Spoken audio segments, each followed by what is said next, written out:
Canonically, oh, I'm so happy to see you. Sorry, an astronaut just appeared over here. Anyone who has family from DC, canonically, your family member was on vacation on all of the animals in DC just knew. And so everyone you love was out of town. That one dude was boating and was in the Chesapeake Bay. So just canonically know that this is a true thing. So I'm gonna read you a little bit from the new book. I have also brought a copy to give away. Is today anyone's birthday? Yes!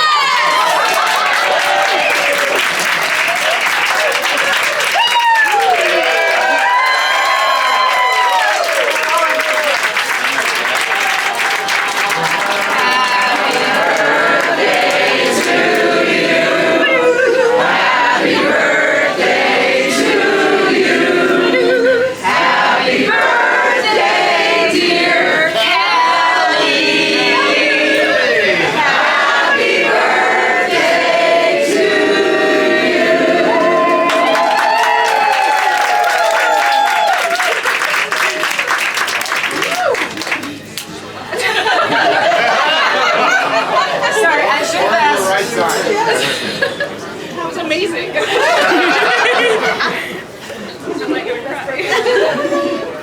Best day ever. Okay, so I'm gonna read, and then if anyone would like to share a memory of your family member and how they heard about the meteor, anything that you're like family lore that you have about the meteor, I would love to hear about your family and how they experienced the meteor 73 years ago. Now some of you, I know because of how good our healthcare is in this universe, which is the Lady Astronaut universe, some of you are significantly older than you look. So if any of you experienced the meteor firsthand, I would also love to hear about that. I also have presents there. There are stickers. And then I have some other things that I am planning on giving out under undisclosed circumstances. Mostly because I'm not sure how many I have and how many of you there are. All right. I'm also happy to do, if anyone has a question, you can ask me questions in either universe. In the Lady Astronaut universe, I am a biographer. So I'm going to read to you from this piece of nonfiction.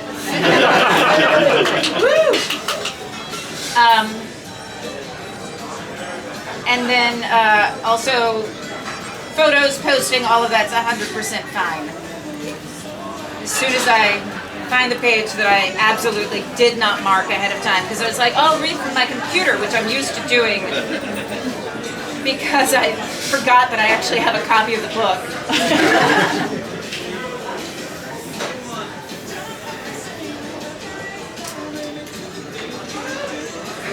Oh, okay. Here we go. Excuse me. Could you read it in a bad Irish accent? Wrong series, but yes, I could actually. You just asked if I could read it in a bad Irish accent, and this tells me that this man has read The Spare Man, which takes place on a cruise ship that has an Irish bar where everybody has to speak in a bad Irish accent. When I narrated that book and I got to that scene, I told my engineer, whatever comes out of my mouth is correct. Okay. 6. Chapter 6. This is spoiler free. Yay! Aside from the fact that they're on Mars, but I think that's a given. Chapter 6. Transcript of President Morgan's address to the nation, March 3rd, 1970.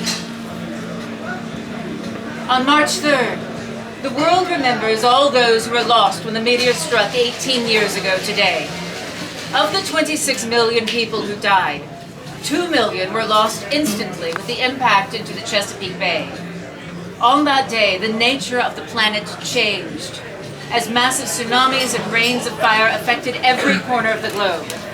Those changes continue as the climate of our fragile planet keeps shifting in response to that massive blow. But this day is different, not only because of the efforts to rebuild here on Earth, but because we now have people living and working outside of Earth's orbit. Today, we set aside the distinction between countries and creeds to see ourselves as one. With the people who live on the moon and on Mars, with the scientists building habitats deep under mountains on Earth, and with the farmers who grow our food, we inevitably honor the millions who died on March 3rd. And we have hope. God, I wish I was in that universe. Marm 20, Year 5, wind sold, 0900 hours, landing, plus 26 souls. March 3rd, we all stood in a circle in the middle of the dome. Leonard looked around our group and nodded to us. Like the rest of us, he wore a felt cherry blossom pinned to his flight suit. He lifted the small pair of finger symbols that had somehow become a part of every remembrance ceremony around the globe. They were small and dark, and even without looking, I knew that they were embossed with a cherry blossom for the cherry trees that were lost when the meteor struck Washington, D.C. At 09:53 local time, the chime's high, clear tone rang through the dome. Today, we remember the meteor. We remember those lost to the meteor. We remember. I remember begging Daddy to do barrel rolls in his plane when I was tiny. I remembered Mama working on her giant cross-stitched bedspread while tutoring me on biology. All of us remember the time before the meteor. We are building now together toward a home for the future. As you go through your soul, think about what parts of Earth you want remembered here. We are on Mars to add to the worlds where humanity lives and thrives. Remember the meteor. Remember the meteor. He chimed the cymbals again and the small ceremony finished. Tears threatened to burst out of me as I suddenly, violently missed Earth. I missed the smell of rain. I missed grass. I missed the clear blue sky of before. I missed being able to pick up the phone and call my parents. I've had a lot of practice at hiding tears, so I swallowed that salt in a trail that burned down my throat. Nathaniel took my hand and squeezed it. He wasn't even trying to hide his tears. I leaned against him as that day bubbled up in my memory. We had been in the mountains on vacation, and then there had been a light. A light. That does nothing to describe it. If you were anywhere within 500 miles of Washington, D.C. at 9:53 a.m. on March 3rd, 1952 and facing a window, then you remember that light. Briefly red and then so violently white that it washed out even the windows, even the shadows. Ahana and her husband Jideb had paused next to us. He was rubbing her arms and speaking to her in a low voice. She swallowed and nodded. Blinking back tears, she looked up and saw me watching her. Sorry, it's just, I don't remember. She wrapped her arms around herself. I was 14 when it hit, and sick with the cholera. My whole family was. When I got better, my parents had not. I'm so sorry, I didn't know. How had I not known? How? Because after the meteor, we stopped asking about people's families. So many people had lost everyone. The other meteor Remembrance at the IAC had been large formal affairs. We left Earth after the last one, so this was the first we'd marked as a small group. Ahana compressed her lips and nodded. Do you remember where you were when the meteor hit? I'd never understood why people phrased it like a question. Now I did. Among other things, it was a way to find out if people's families had lived. Nathaniel and I were in the mountains, the Poconos. He'd inherited this cabin from his father, and we used to go up there stargazing. The Poconos? Jadeb's eyes widened. So, you saw it? Nathaniel squeezed my hand harder, because the meteor was not the only thing we saw that day. We saw a terrifying amount of death. We did. Across the circle, Vilbert rested his hand on Don's shoulder before he walked over to me. His eyes were red and he sniffled. We should go, if we're going to get to the drop site with enough light. Light. I remembered the light of the meteor. Yes. I remembered where I was when the meteor struck.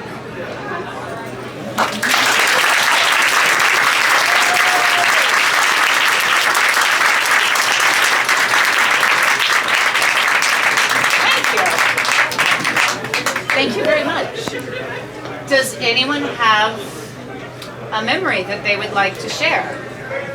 I will say that louder. Does anyone have a memory that they would like to share? Come up here and be as loud as you can. Oh, you can do it from there. No, he can be loud. Okay.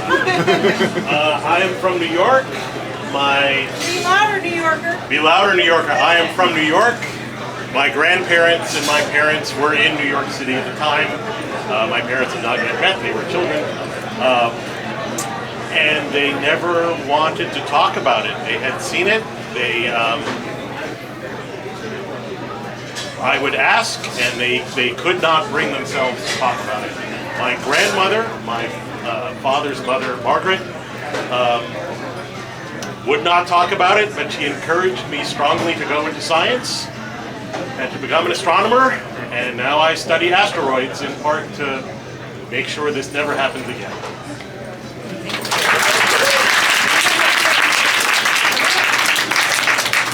We remember. We remember. Maybe you've spotted one of the undisclosed circumstances.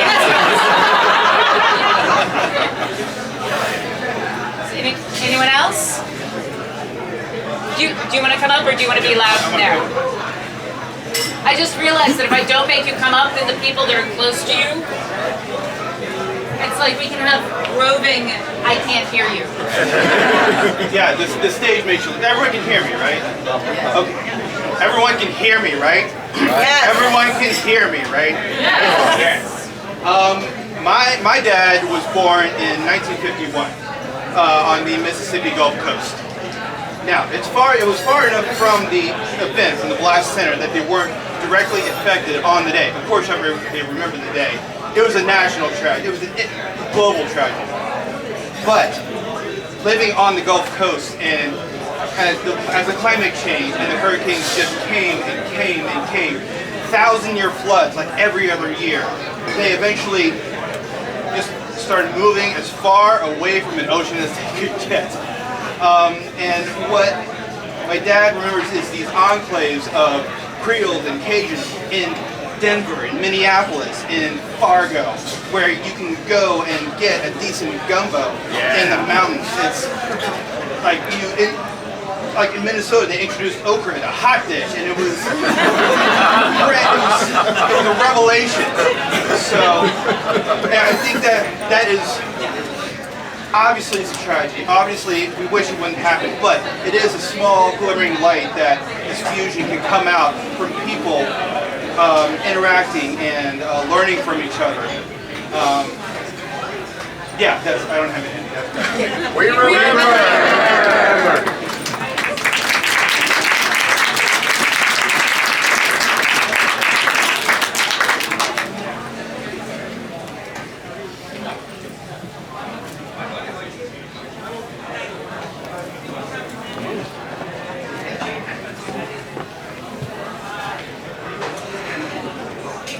Can you hear me? Yes. My mother died on Christmas Eve of 2023. And in her last month, she talked about what happened on that day. My mother had been a refugee from Germany. We were German Jews. She came with her parents, my grandparents, from München, fleeing in 1929 or 30, with very few possessions, and they recreated their lives in the suburbs of Cleveland, Ohio. My mother could talk about that more easily than she could talk about the Meteor. I don't know about my grandparents, they never mentioned it, but in the last month of her life, she died of cancer. She knew she was dying, and she said to me, for this, they tried to wipe us out. For this, and we lived. And then this happened, and she just... We remember.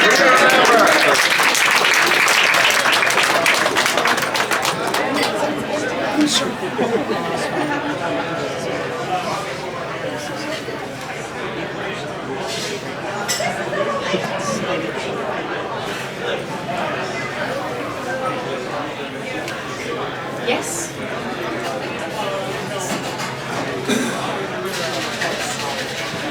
I grew up in California, and I was just a young child when the meteor happened, and I grew up in earthquake territory, and so we felt a rumble there, and then relief, because we were always afraid that the big one was going to hit. And then when we got the news of what had actually happened, that transition from relief to grief was so jarring, and it's always stayed with me. We remember. We remember.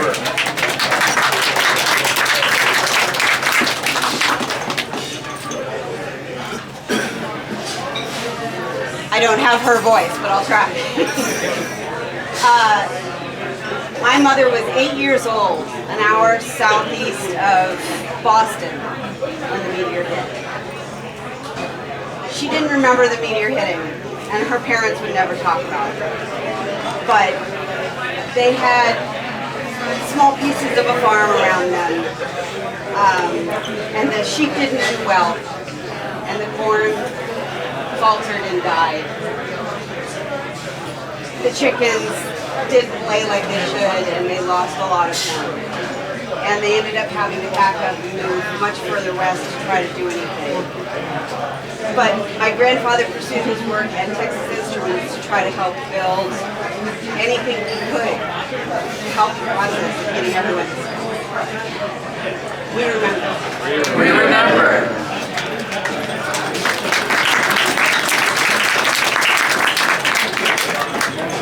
You want me to go front?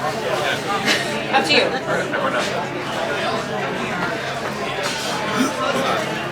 So I'm one of those people that benefits from the health care.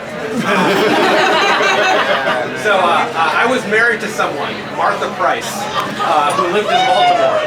More importantly, she was the heiress to T. Rowe Price. And Martha's dad, John, was a real shit. kind of made my life horrible. And so, because everyone kind of knew the whole T. Rowe Price thing, I secretly left the day the meteor hit to meet with some lawyers on the West Coast to figure out how to get out of this family. When the meteor hit, it kind of wiped everything out. It wiped everyone out. And then suddenly this thing that was a giant project in my head was just automatically gone. And I was kind of a billionaire because I inherited everything. She was the only daughter and I was the sole heir. So maybe I'm a little different, but this is kind of awesome for me. So thank you, Meteor. And everyone's mark pads on him. The space program, right? Yeah, of course.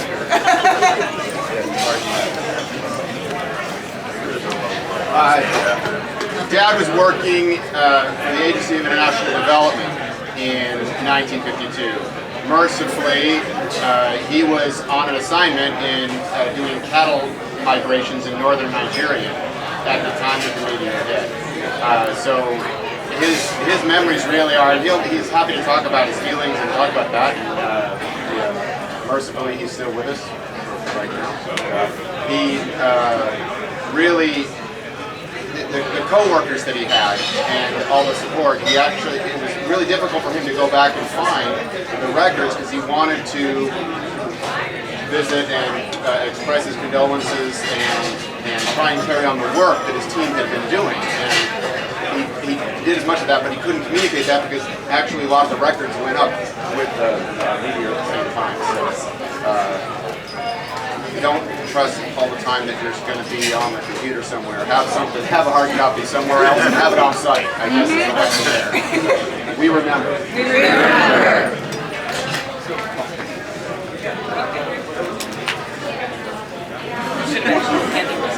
Yes.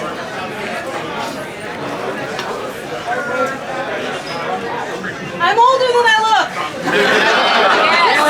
And we remember. I don't talk about it. It's hard. We don't want to talk about the hard things. That's what denial is for. It's for survival. We don't want to remember. Remembering is hard. But this is what's important. Forgetting is unconscionable. We remember. We remember.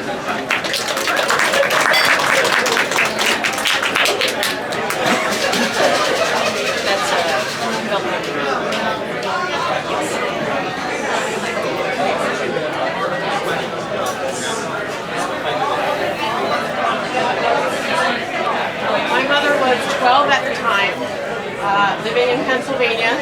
Hopefully she was able to, sorry, I'll be louder. She remembers what happened, but she would never talk about it. In the last year, as her memories have been shredded, now she's able to talk about that event. She can't remember her current life. So for her, we remember. We remember.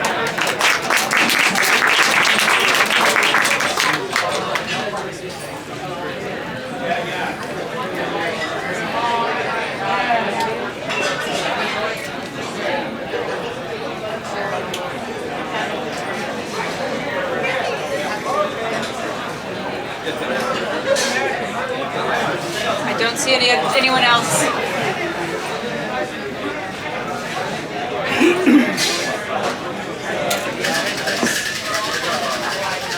Hello, friends. I have here the last letter that my grandfather wrote to my grandmother. You can see his terrible handwriting and all the and I wanted to share it with you today. My grandfather and grandmother lived in Ottawa when the meteor struck, and he was part of the road workers of Ottawa at the time, one of the first unionized efforts in the area, and of course our neighbors to the north sent down a lot of aid to try and help with recovery after the meteor struck. So I thought I would read you a letter that he wrote to her from his work in Washington, D.C., trying to clean up the immense amount of damage. Some of it I might not be able to read because, again, handwriting. Hello, my darling. I miss you so. That's how all his letters to her start. I hope the peanut is doing well. That was my mom. That's what they called her while she was getting started.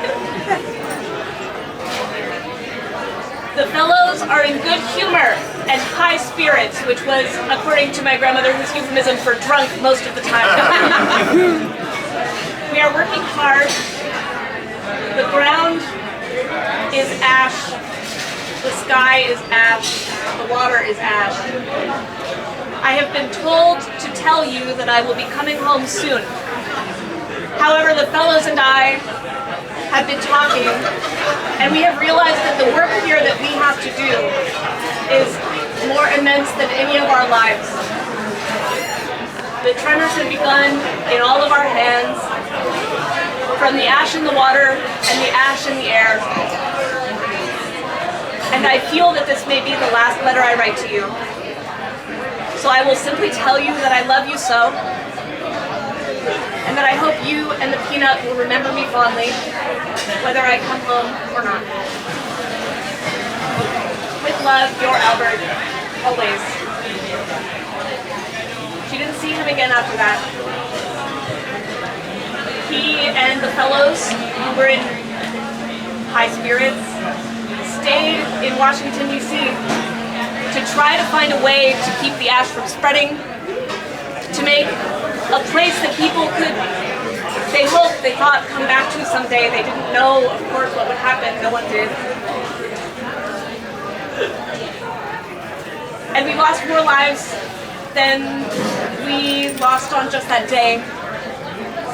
The men and women who came to try to help make things right fought so hard. And even though we can't always make things right, I think the fight is worth it. So we remember. We remember.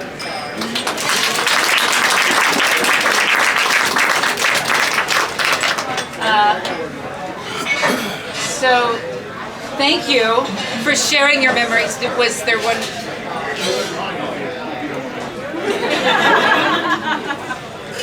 I'll make this quick.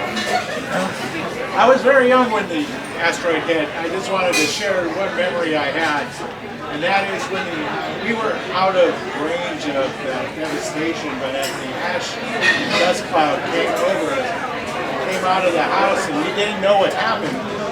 We could see it directly above our heads, and it was a beautiful, beautiful day. And we could step from one space and be in beautiful sunlight, and then take another step and be in total darkness. And we thought this was a great game we could play as kids, stepping from light to dark. And then we learned what happened, and we felt very guilty about that. I wish I could see that. We remember. We remember.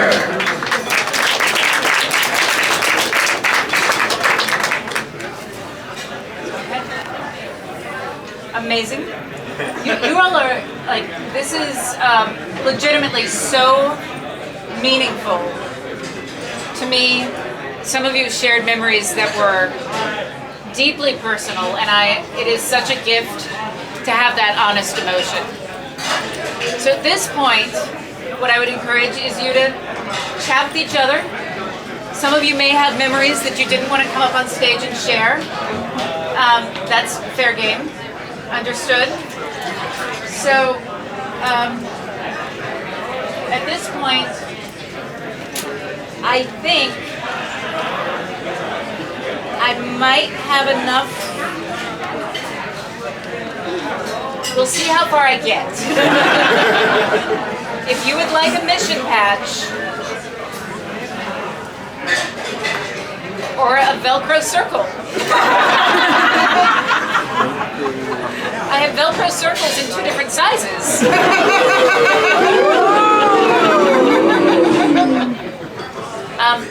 Thank you all so much. Does anyone have any questions before I stop being loud? Yes. I really like the way you've gone mystery kind of books. So is there another Spearman in the future? So the question was, is there another spare man? There was a compliment in there too, which I'm just I don't know. I had 2 additional books planned, just in case, but my strategy tends to be I will write a standalone with series potential. So my 2 other books were people who do not know, the Spare Man is a murder mystery set on an interplanetary cruise ship based on some experiences.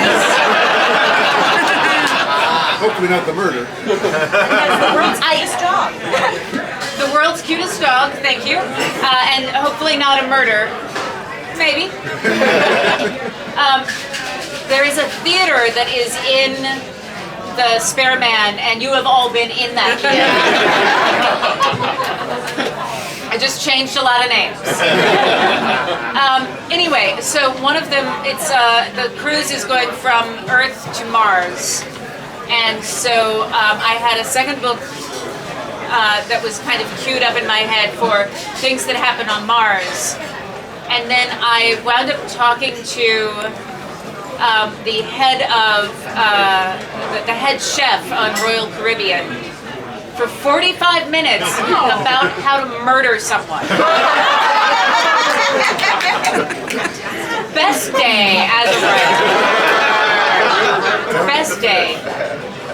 So I had another one that was the return from Mars to Earth. And because in Spare Man, every chapter begins with a cocktail recipe, I had this idea that I don't know if I would have been able to pull it off, but on the return trip, Tesla and Shal decide to do, okay, this is enough bullshit, we're going to do a really small craft, and we're only going to have people on it that we know, and then people just start dying. And it's basically, and then there were none in space. But my idea was that I would assign each person a spirit, and that the cocktails would represent the characters who were in that scene, and when they died, I would remove that from the ingredient list, so we would get down to cocktails that had like 2 ingredients. And then there's a point where I'm like, just gin. Very, very dry. So, very dry martini, yes. I think that is actually the last cocktail in the book, is the very dry martini. You just put gin in a glass and you say, vermouth. Yeah, so, anyone else? Questions? When does the Martian Contingency come out? March 18th. Okay. I'm going to tell you another thing that I have not yet, I'm not going to... There is a misprint in the book. Fortunately, it involves no lost information, but they put the gutter, they did not set it up for a gutter. And so they are telling me that there will be a 2nd edition. So if you want the very collectible 1st edition, you should pre-order that. Tell us you didn't do that also. I did not, because I was an art major in college and I was incandescent when I saw it, because I had seen it in this part. Actually, I don't fucking care if you talk about it. I flagged it when I got the page proofs and says, this looks wrong. And they said, it's probably because, and the probably should have been a clue that they did not talk to someone who actually knew anything.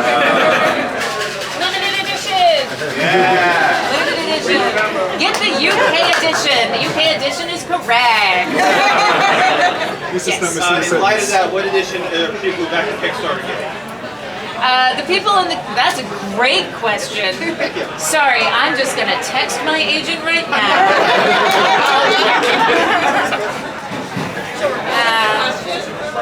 Sorry, what edition are the people in the Kickstarter getting? And I'm like, do you want the correct edition, I'm assuming? No. First edition sounds pretty cool. First edition, okay. Well, then I'm not going to text him. Because I was about to text him and say, hey, why don't we ask them to give us enough for the Kickstarter that are correct? Okay. Why not both?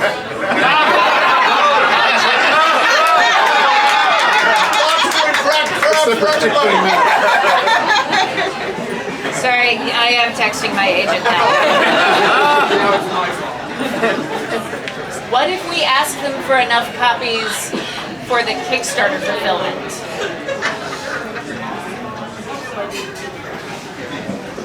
Inserting the word correct.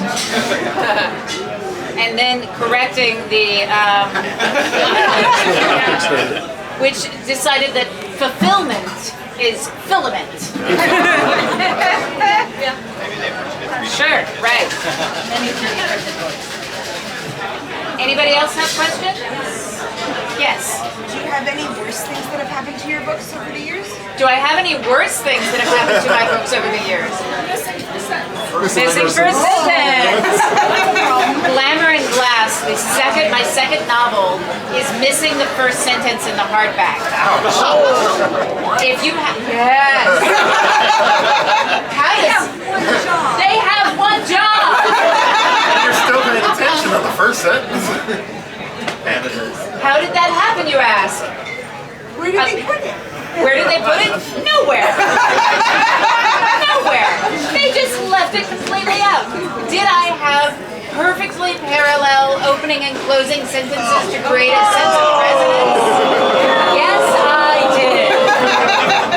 If you have a hard copy, and by the way, you can order them through my website. If you have a hard copy of Glamour and Glass, I will handwrite the sentence in.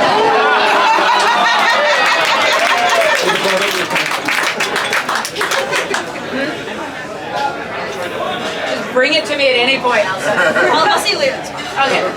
You have it with you? No. Okay. I'll see you later. Oh yes, on tour. Okay. Sorry, that got very confusing very fast. Because of my brain, not anything else. Okay, anyone else? Just checking. Awesome. We remember. We remember. Thank you.